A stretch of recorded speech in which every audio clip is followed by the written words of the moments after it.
Audio Files, Episode 20. 5 Herbicide Myths Holding Your Program Back, from the August 2023 issue of Grower Talks magazine. Written by Martindale, narrated by Bill Calkins.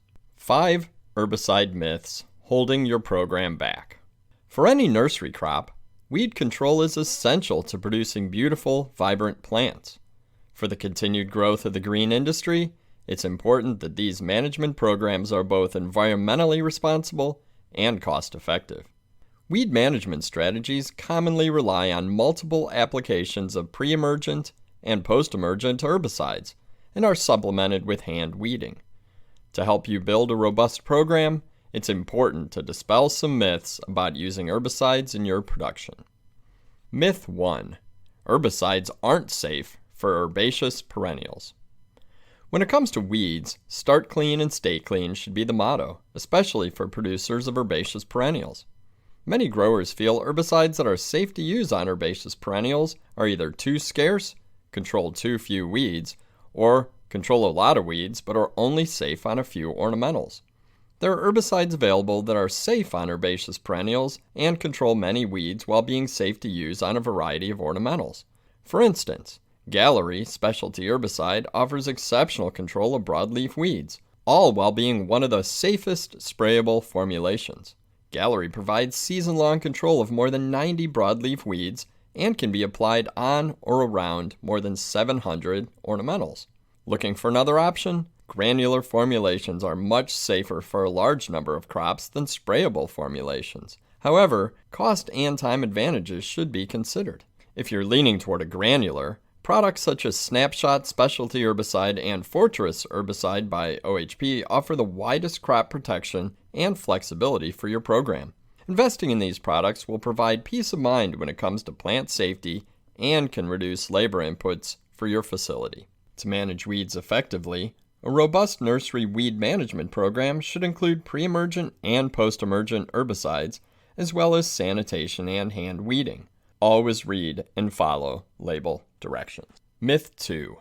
There's no way to prevent weed infestation. Preventing weed spread is a crucial component of a weed management program for perennial producers. Weed seeds can be introduced into nurseries in the potting media, by wind-blown seed, splashed into pots by rain, deposited by birds, and in existing production. Here are a few ways you can prevent a weed infestation through sanitation. Inspect potting substrate sources for weeds. Inspect new shipments of liners before potting. If you observe weeds, you have 2 choices. 1. Refuse the shipment. Or 2.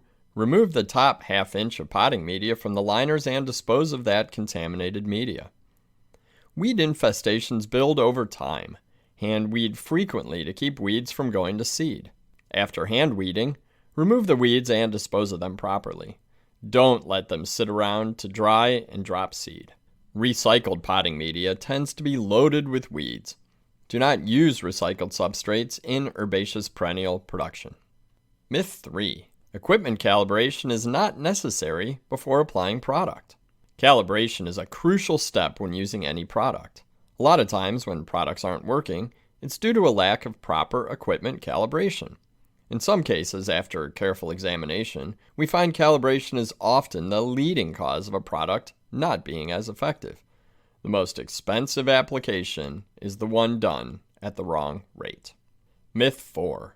Mulches can solely replace herbicide applications. Many container-grown nurseries now use mulches for weed control for herbicide-sensitive crops.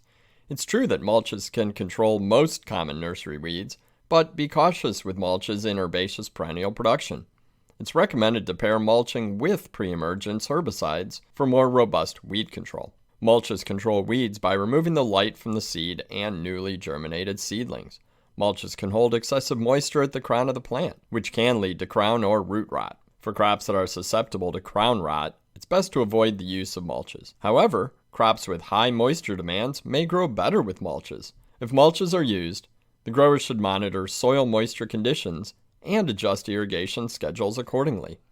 Adequate depth on the media surface is necessary for success in using mulches.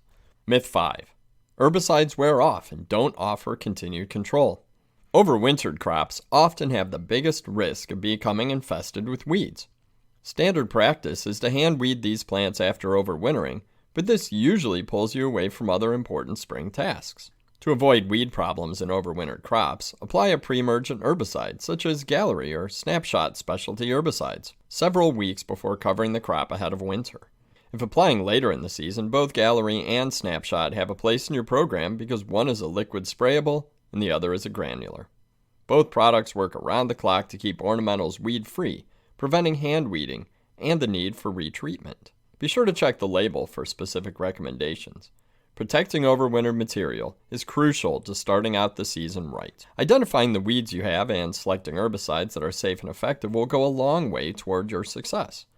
Supplement herbicide applications with both manual and cultural controls to prevent and manage weeds in your facility, which also help mitigate pests and diseases in your facility.